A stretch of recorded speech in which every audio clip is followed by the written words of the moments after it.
बिस्मिल्लाहिर्रहमानिर्रहीम। अस्सलाम वालेकुम नाज़रीन, नई वीडियो में खुश आमदीद। मैं प्रोफेसर आज़म सागर हूँ और आप मेरा यूट्यूब चैनल देख रहे हैं। नाज़रीन, उम्मीद करता हूँ कि सभी खैरियत से होंगे और अपनी फैमिलीज़ के साथ खुश व खुर्म ज़िंदगियाँ गुजार रहे होंगे। अल्लाह ताला यूँ ही सभी को हंसता मुस्कुराता खिलखिलाता खुश और आबाद रखे। एक बेटा नाज़रीन बाहर के किसी कंट्री से, इंग्लैंड लगा लें या फिर अमेरिका लगा लें या सो ऑन, कोई भी इस तरह का कंट्री लगा लें, बाहर से तालीम हासिल करके आया। बहुत ज़्यादा पढ़ लिख के बाद, अपनी तालीम मुकम्मल करने के बाद जब वो अपने कंट्री वापस आया तो देहाती बाप ने सुबह नाश्ते के टेबल पर पूछा कि हाँ बेटा, सुनाओ क्या पढ़ के आए हो। अब बेटा जो कि बहुत ज़्यादा एजुकेशन तालीम हासिल करने के बाद आया था, उसने कहा जी मैं मंतिक पढ़ के आया हूँ। बाप ने कहा कि मंतिक क्या होता है। अब वो बाप को, अनपढ़ देहाती बाप को क्या समझाए कि क्या मंतिक होता है। तो उसने इसको सिंपल तरीके से समझाने की कोशिश की। कहता है ये जो अंडा इस वक्त आपके सामने पड़ा है, मैं अपने मंतक के साथ, अपने इल्म के साथ ये साबित कर सकता हूं कि ये एक अंडा नहीं बल्कि ये दो अंडे हैं। बाप बड़ा हैरान हुआ, कहता चलो करो साबित कि ये एक नहीं दो अंडे हैं।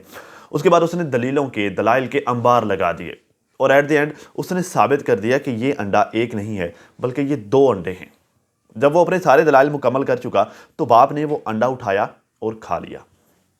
और फिर उसके बाद कहता है कि ये एक अंडा तो खा लिया है मैंने, और तुम वो अंडा खा लो जो तुमने साबित किया है, अपने इल्म के साथ साबित जो किया है कि ये दो अंडे हैं। वो दूसरा जो अंडा बचा है वो तुम खा लो।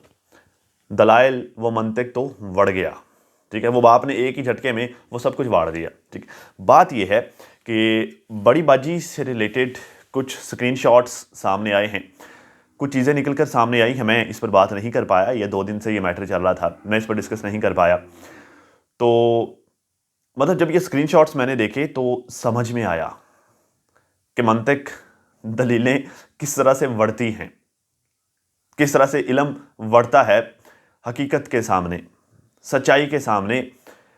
इल्म और फिर वो सारे मंतिक, वो दलीलें किस तरह से बढ़ती हैं। जिस तरह से ये बड़ी बाजी वाला सारे का सारा मंतिक बड़ा है हकीकत के सामने। मतलब इन मोहतरमा ने, मतलब अब समझ में आया कि जब ये मस्जिद नबवी में बैठकर रोती थी और रो रो कर वीडियोस बनाती थी तो इस पर यकीन करने के दिल क्यों नहीं करता था। मतलब यार, सारी चीज़ें थी यकीन करने के लिए। लोग मुझे आकर कहते थे, मैं अक्सर कमेंट सेक्शन में जाता था तो वहाँ पर लोग मेरे साथ बहस करते थे, ख़वातीन मेरे साथ बहस करती थी कि देखो तुम, वो कहते जी वो मस्जिद नबी में बैठकर बोल रहे तो हम उस पर, हमारे पास कोई ऑप्शन नहीं है कि हम यकीन ना करें, हम तो उस पर यकीन करेंगे क्योंकि हम मुसलमान हैं। बट दिल नहीं कर रहा था यकीन करने का। मतलब मैं समझ रहा था कि यार मतलब वाई, क्यों ना यकीन करें। वो मस्जिद नबी में बैठ गई है, रो रो कर वीडियोज़ बना रही है, हाथ में कुरान पाक भी पकड़ा हुआ है, तो क्यों ना यकीन करें। क्योंकि क्योंकि मंतक सारी हकीकत के सामने बढ़ जाती है। वो जब वहाँ पर बैठकर बात करती थी, वो रोती थी तो उसका रोना भी बनावटी लग रहा था। मतलब लास्ट टाइम जब ये मस्जिद नबी में जाकर बैठी, मैं इसी साइड पे था, मैं तलहा सेशन कर रहा था और मैं कमेंट सेक्शन में था, तो कुछ खवातीन जो है वो मेरे साथ डिबेट कर रहे थे। कहते जी आप अब कैसे मुसलमान हैं कि वो मस्जिद नबी में बैठकर बात कर रही है, आप यकीन नहीं कर रहे। ठीक है, बट मेरा यकीन करने को दिल नहीं चाह रहा था। उसकी वजह यही थी कि वो बनावटी लग रहा था, उसका बोलना भी, उसका वो रोना भी, वो सारी चीज़ें, और बनावटी लग रहा था। वो साबित भी हो गया आज स्क्रीनशॉट्स के थ्रू। वो किस तरह से यार बाकायदा स्क्रिप्ट बना के दिया जा रहा है, आपने फ़लाँ करना है, फ़लाँ कहना है, फ़लाँ को फ़लाँ कहना है, फ़लाँ के बारे में फ़लाँ बात करनी है, फ़लाँ का शुक्रिया अदा करना है, फ़लाँ को ऐसे फ़लाँ को वैसे, ये सारी चीज़ें। तो मंतिक वड़ना इसे कहते हैं। और यकीन करें कि मतलब मुझे अभी तक हैरानगी होती है, यार सब कुछ ख़त्म हो गया है, हर बंदा अपना अपना काम कर रहा है।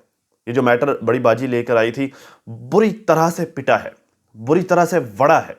हर किसी को इस बात का यकीन आ गया है कि वो झूठ बोल रही थी। उसने एक प्लानिंग प्लॉटिंग की थी, साजिश की थी। सबने आकर एक्सपोज कर दिया, सबने अपने अपनी साइड की स्टोरी बता दी। इवन के नैना और शाहरुख ने भी सॉरी कर ली। इवन के शाहरुख ने भी आकर कह दिया कि वो सब झूठ था, मुझसे बनवाया गया था, मुझसे करवाया गया था, मैंने गलत किया था, मैंने झूठ बोला था, अपोलोजाइज हो गया।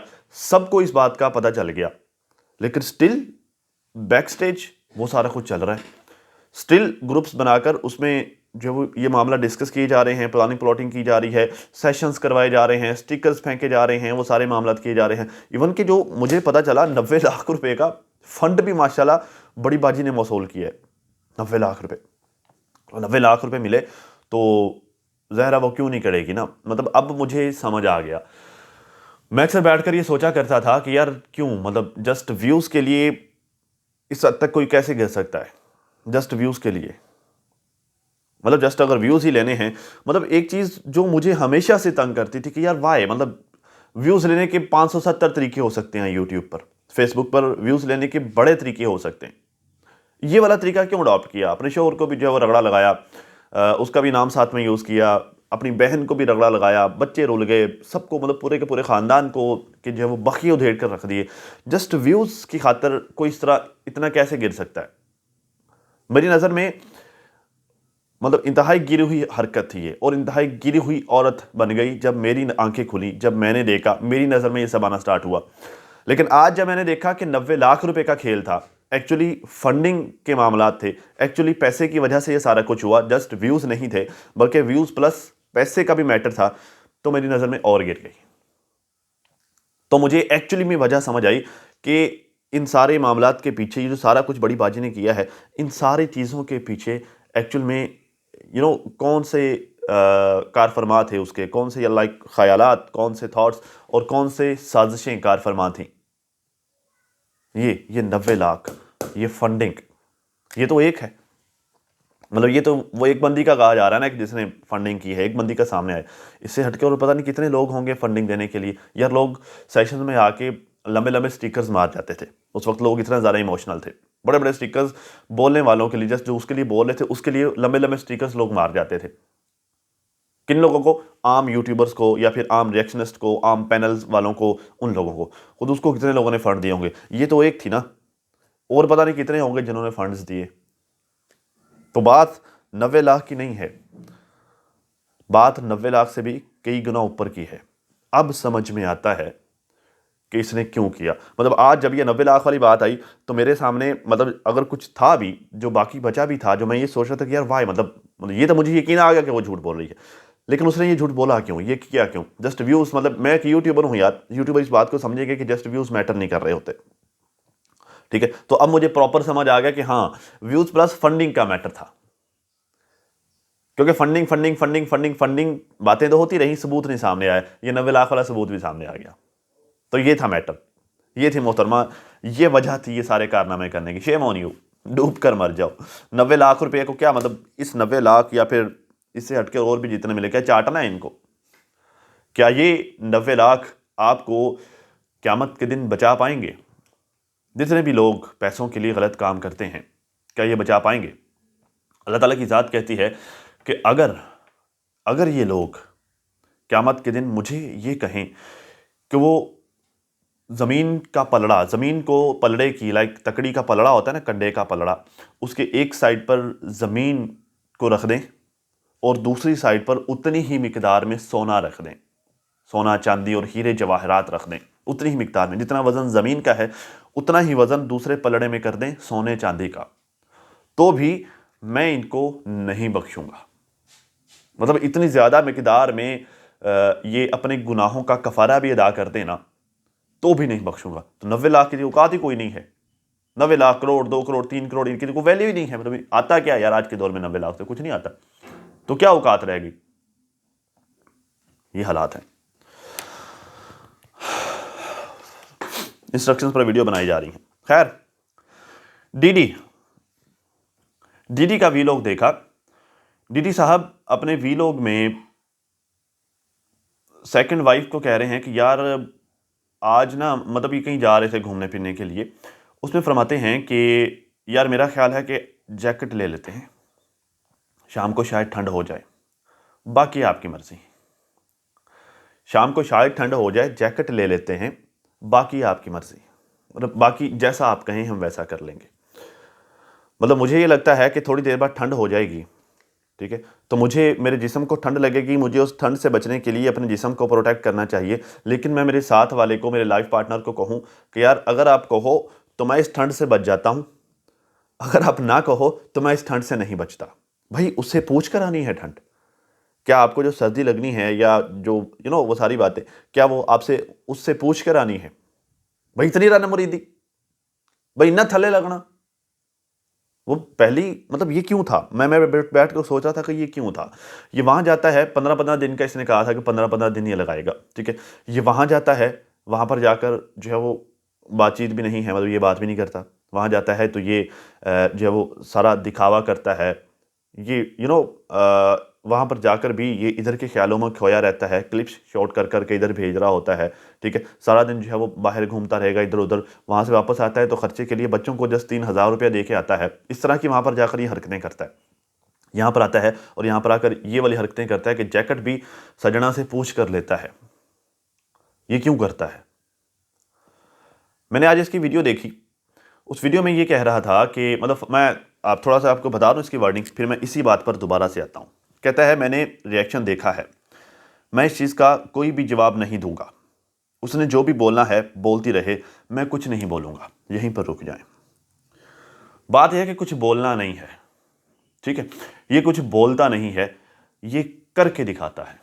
ये बोलता नहीं है फातिमा के मैटर में, ये करके उसको सजा देता है। ये कोर्ट वाली बात ये खामखा नहीं की गई थी, ये लाइक फातिमा को जलाने के लिए कहा गया था, उसको तकलीफ देने के लिए कहा गया था। क्योंकि जब फातिमा के साथ रहा करता था, जब ये सेकंड वाइफ ये इसकी ज़िंदगी में नहीं आई थी, ठीक है, ये 7-8 महीने वाला जो पिछला सीन था, मतलब जब शादी नहीं हुई थी और ये इसकी ज़िंदगी में थी, तो वहाँ पर फातिमा के साथ इसके लड़ाइयाँ झगड़े, छोटी छोटी बात पर इश्यूज़, छोटी छोटी बात पर नाराज़गियाँ, घर छोड़ के चले जाना, इस तरह के मैटर्स हुआ करते थे, ठीक है। तो उन सारी चीज़ों का बदला लेने के लिए, उन सारी चीज़ों को रिस्पॉन्ड करने के लिए अब ये यहाँ पर आकर इस तरह की हरकतें करता है। कोट पहना है नहीं पाना, वो पूछ कर पहनना है, सांस भी पूछ कर लेना है, पानी का ग्लास पूछ कर पीना है, बाथरूम पूछ कर जाना है, वरना बैठा रहेगा वहीं पर घुट के बैठा रहेगा, ठीक है। नहाना पूछ कर है, सारी बातें पूछ कर होंगी। वजह वो पूछना भी वीलॉग में है, वैसे नॉर्मली आई डोंट नो क्या मामला हैं, ठीक है। वीलॉग में पूछ कर लेना, क्यों? क्योंकि फातिमा वीलॉग देखती है, इसे पता है कि फातिमा वीलॉग देखती है। फातिमा की बात करती है तो फातिमा को कुछ नहीं कहना, फातिमा को इस तरह से तकलीफ देनी है। ये है कभी हरकतें, छोटी हरकतें। घूमने फिरने के लिए जाना है, वो डोरेमोन बेहया, डोरेमोन डोरेमोन कश्ती में बिठाना है, डोरेमोन को ट्रेन में बिठाना है, डोरेमोन को घुमाना है, किसके लिए? फातिमा को जलाने के लिए। डोरेमोन को कश्ती में बिठाना है और फातिमा को जलाना है। ये सारी हरकतें फातिमा को जलाने के लिए होती हैं। आगे कहता है जी उसको लगता है कि वो ठीक है और मैं गलत हूं तो कोई बात नहीं, कोई बात नहीं। उसको लगता है कि वो ठीक है और मैं गलत हूं तो कोई बात नहीं। भाई सिर्फ उसको नहीं, पूरी दुनिया को लगता है कि आप गलत हैं, आपने गलत किया है। उसको ठीक लगता है, ये तो सबको पता है ना कि उसको ठीक लगता है। और अगर उसको ठीक ना लग रहा होता ना, जिस तरह की आपकी नेचर है, अगर उसको गलत लग रहा होता ना, तो अब तक आपने बखिए उधेड़ कर रख देने थे उसके। क्या आपको सब नहीं जानते? क्या मैं आपको नहीं जानता? मतलब जो है वो रिएक्शनस ख़वातीन जब आपके अगेंस्ट बात करती हैं और आप उनको रिएक्शन देने पर आते हैं, आपके अल्फाज क्या होते हैं और आप किस तरह से बखिए उधेड़ते हैं, क्या सबको नहीं पता? सबको पता है ना। मतलब जहाँ पर आपको ज़रा सा भी भनक होती है ना, ज़रा सा भी आपको लगता है कि आप ठीक हैं, आप अगले बंदे के बखिए उधेड़ के रख देते हैं। यहाँ पर आपको भी पता है कि आपने गलत किया है, आपको भी पता है कि वो ठीक है और आप गलत हैं, वो ठीक कर रही है। दैट्स वाई आप मजबूर हैं कुछ ना बोलने के लिए। आपको पता है बोलूंगा तो और कुत्ते खानी होगी और जलालत होगी, इसलिए इस वजह से ये कहते हैं कि आपने बोलना है बोलो, आपको लगता है आप ठीक है तो फिर आप ठीक है, मैं गलत हूँ। भाई आप गलत हैं तो हैं ना, तभी तो वो कह रही है। आगे कहता है कि जब एक चीज़ ख़त्म हो गई है तो उसे फिर से रिपीट करने का कोई फ़ायदा नहीं है। भाई ख़त्म कब हुई है? कहता है जी अगर एक चीज़ ख़त्म हो गई है तो उसको फिर से रिपीट करने का हक नहीं बनता। वैसे ये एक शिकवा कर रहा है।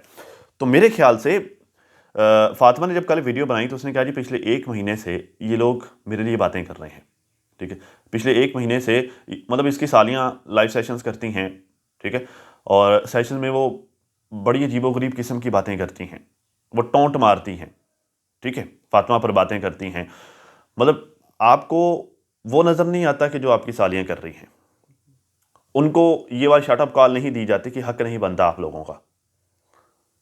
उनको ये नहीं कहा जा सकता, उनको नहीं रोकना ये सारी बातें करने से। और कहाँ किसको कहना है? फातिमा को कहना है। मैं जिसके साथ पहले ही ज्यादती करके बैठे हो, जिसके साथ मुसलसल आप ज्यादती कर रहे हो, जिसका हक खा रहे हो, नाइंसाफ़ी कर रहे हो, 15 दिन का कह के 8 दिन बाद वापस आ गए हो, ठीक है, और वहाँ पर जाना ना जाना, और वहाँ पर जाकर भी उसको डिफेम कर रहे हो, वहाँ पर जाकर भी उसके अगेंस्ट प्रोपेगेंडा कर रहे हो, बेड पर बैठकर बेड दिखा रहे कहते साहस होते हैं, पब्लिक को उसके अगेंस्ट कर रहे हो, लोगों को बहका रहे हो उसके मैटर में, ठीक है। जिसके साथ मुसलसल ज्यादतियाँ कर रहे हो, मुसलसल जिसका नुकसान कर रहे हो, उसी को अब रोकना है। और जहाँ से बात शुरू हो रही है उनको नहीं रोकना। हमेशा याद रखिए, बात इस जानब से ही शुरू होगी, यही समझा जाएगा कि बात इस तरफ से शुरू हुई है, क्योंकि मसला शुरू इन्होंने किया। फातिमा की और दिलबर की एक हंसती खेलती लाइफ थी, मतलब फातिमा अपने शोहर के साथ खुश थी, हंसती खेलती ज़िंदगी थी। उस हंसती खेलती ज़िंदगी में पत्थर मारा इन लोगों ने। तो अब फातिमा जितना मर्जी जो है वो क्रिटिसाइज़ करते रहे, बेशक ये लोग खामोश होकर बैठे रहें और फातिमा क्रिटिसाइज़ करते रहे, लेकिन यही समझा जाएगा कि शुरू इसी तरफ से हुआ। क्यों? क्योंकि पत्थर इन्होंने मारा, पहले स्टार्ट पहले इन्होंने किया। तो जब इस तरफ से स्टार्ट हुआ है तो ये हमेशा अब इसी तरह से, मतलब वो होता है ना कि जहाँ से पहल हुई वो फिर जो है वो काम सारी ज़िंदगी जितने भी लोग करेंगे वो उसी के सर पे आएगा। जैसे जो है वो आदम के एक बेटे ने दूसरे बेटे को मारा था, तो वो जो कातिल बेटा था वो सारी ज़िंदगी इस दुनिया में जितने भी कत्ल होंगे ता क़यामत जितने भी कत्ल होंगे वो एक कातिल के सर पे होंगे। उन सब का गुनाह उसको भी मिलता रहेगा। क्यों? क्योंकि उसने एक गलत काम का आगाज़ किया था। तो जो बंदा आगाज़ करता है ना, जो बंदा स्टार्ट करता है, वो एंड तक वो भुगतता है, एंड तक उसके सर पे होता है।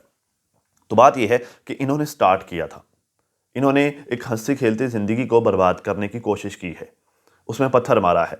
तो जितने भी मामलात होंगे, जो मैटर चलते रहेंगे, वो स्टार्ट जो है वो हमेशा इन्हीं की जानिब से गिना जाएगा। अब वो व्लॉग में आकर ये कहते रहे जी मैं रोती हूँ, आपको ज़रा लोग देखते हैं तो मैं आपके व्लॉग में आके रहूँगी। तो अब इस तरह की हरकतें जितनी मर्जी करते रहें, भाई जो गलत किया है तो भुगतना तो पड़ेगा ना। मतलब आप थोड़ा रोती हैं ना, मतलब आपको इस बात पे दुख होता है कि लोग आप पर क्रिटिसाइज़ करते हैं। आपने जो किसी के साथ किया है उसकी क्या हालत हुई होगी, ज़रा वो भी नोटिस कीजिएगा। मतलब वो रातों को उठ कर रोती होगी। वो कल वाले व्लॉग में, जब मैं उसका कल वाला व्लॉग देखा तो उसमें वो बता रही थी कि मैं रातों को उठ कर उसके अभी भी उसके जो है वो शर्ट्स को उठाकर सीने से लगा कर रोती हूँ। ठीक है, मतलब मेरा दिल नहीं कर रहा कि मैं इस पर बात करूँ, मैं इस पर क्या कहूँ यार, बस ठीक है, मैं इस पर कोई बात नहीं करना चाह रहा। ठीक है, मतलब उसका तो हाल ये किया है आप लोगों ने। अब लोग आप पर बात करते हैं तो आप कैमरे के सामने आके रोती हो। इन सारी चीज़ों से कुछ नहीं होगा, क्योंकि जो आपने किया है ना ये भुगतना तो पड़ेगा। किसी का सुकून छीन कर आप सुकून से रह पाएँ, ऐसा हो नहीं सकता। किसी की खुशियों को खाकर आप खुश हो पाएँ, ऐसा हो नहीं सकता। आपके सुकून में भी एक बेसुकूनी होगी, आपकी खुशियों में भी एक दुख होगा, जो कि आपकी कोशिश करने के बावजूद भी दफ़ा नहीं होगा, क्योंकि वो दुख कुदरत की जानिब से होगा। जो करना है कर लें, दुख तो ये साथ ही रहेगा। अब तक के लिए इतना ही नाज़रीन, अपना और अपनी फैमिली का बहुत सारा ख्याल रखिए और साथ अपनी दुआओं में मुझे भी लाजमी याद रखिएगा। मिलते हैं किसी नई वीडियो में, तब तक के लिए अल्लाह हाफ़िज़।